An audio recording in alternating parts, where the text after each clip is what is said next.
Ayun naman, good morning mga kaibon. San Pedro, Bawan, Batangas, tama ba? O ayan ha, kitang-kita nyo, malalaman nyo kagad ha, kung kumbaga anong hilig ni John Melbert Tumulak. Ayun, John Melbert Tumulak po ha. President ng Batangas Legit Breeders Group. Ayan po mga kaibon ha. Batangas Legit Breeders Group since 2020 naman po at ang president, nandito po tayo sa kanyang aviary, John Melbert Tumulak Humble Aviary ng Janus Aviary. Janus Aviary mga kaibo, no? Ayan ha. Sasabihin niyang humble pero maayos-ayos ha, marami-rami rin ha. At saka nakakatawa mag-picture ng mga ganito, hindi yung, siyempre pag sobrang laki din, ibang ano naman yun, di ba? O ayan ha.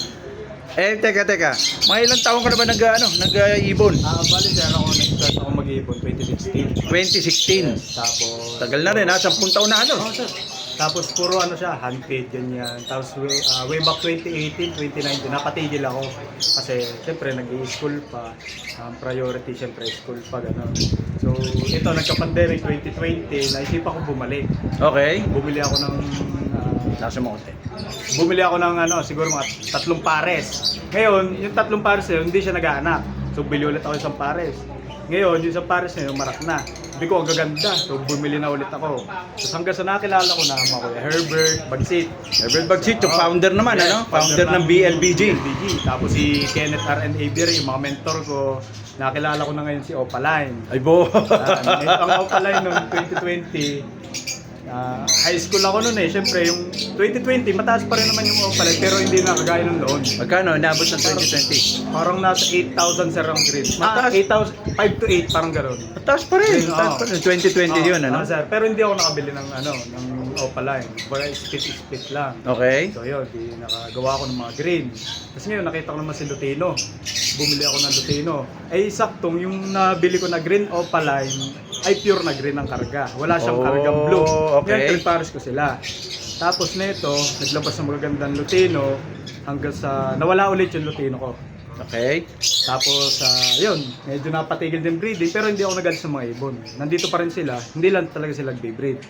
So naisipan ko, bumili ulit ako ng siguro 2022. O 23, bumili na ako ng Danpalo, ng Pale Palo. So may dan follow ka na, mga follow mo. Mga follow na. Tapos dito, shoutout sa'yo, Nicolo Nosilio. Banyaga. NBN yun, Oh, Nicolo si NBN. Banyaga Nosilo. Oo. Taga-Chaong yan. Chaong yan si NBN. Binigyan niya ako ngayon ng pure na green. Ito. Opaline, Asan? split ino. Hindi na masyadong kita, no? Pure green Opaline, split ino, ha? Ito, isa to sa mga nauna mong medyo, ano? Tama sir. ba? Talagang ang linyada niyan is stable na. Talagang magaganda yung nilalabas. Ayun, galing daw to kay NBN, ha? Ayun naman, ayun yung mga paina kayo. Abang gaganda, quality nga ang datingan, ha? Ganda ng pagkaka-opa, ha? Ganda sir. Aba, nice naman. Simula noon, parang nahilig na ako sa Lutino. Puro Lutino na talaga. Malamig naman talaga sa mata, Sir, ang Lutino, no? Mga Lutino. So nandito yung mga Lutino niya, mga kaibon, no? Ayan, no? Sa flight feather, ito yung mga medyo may edad na. Para ka may suffusion dito, parang ayun, no? Parang may red suffusion yung isang Lutino niya, oh. Ayun, no? Tingnan natin mabuting parang red suffusion na Lutino niya. Ayun. Ayun, kaninong ano to? Sino magulang nito? Galing sa pinsan ko yan sir So hindi ano, ha?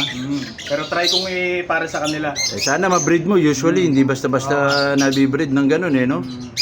Ang maganda nito, may binanggit ka. Meron kang ancestral or pure green, ha? Ancestral or pure Ancestral green. green. Meron tayo. Ayun. Nag-invest tayo dyan. Ayun naman, 3. Aba, ganda naman mga kaibon. Ayun, no, 3, oh. Ayan, oh. 2 magkapatid, isang pinsan, parang gano'n.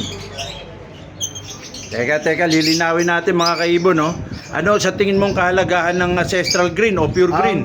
Para sa akin, ang kahalagahan ng ancestral green, kumbaga nare-reset niya yung lineage ng ibon mo.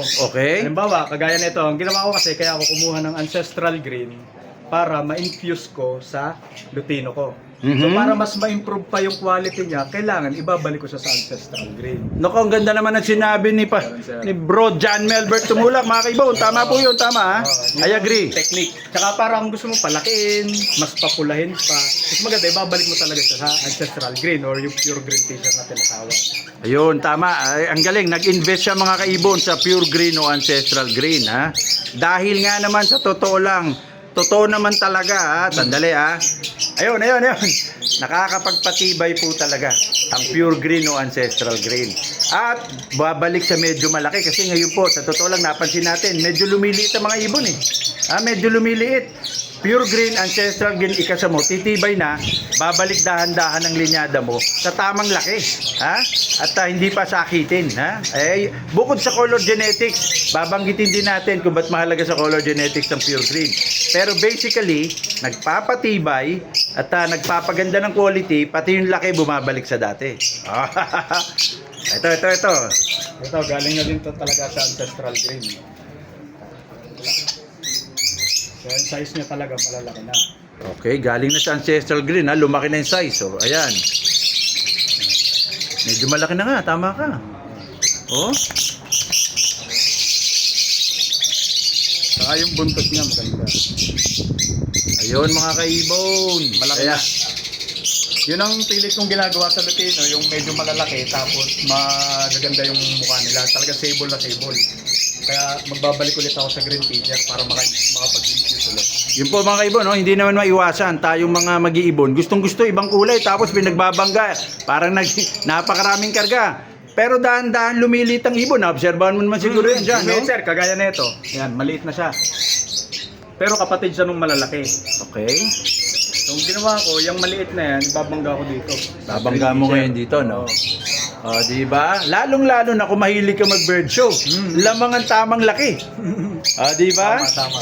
Ayun po, mga kaibon, lagi na ginagaw pansin pag malaki yung ibon mo sa showcase eh.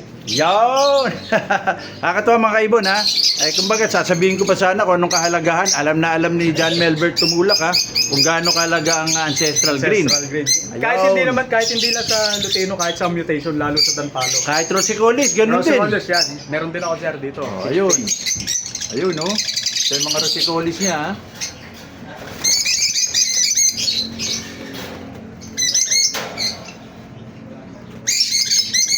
Mahilig ako sa nanopaleng.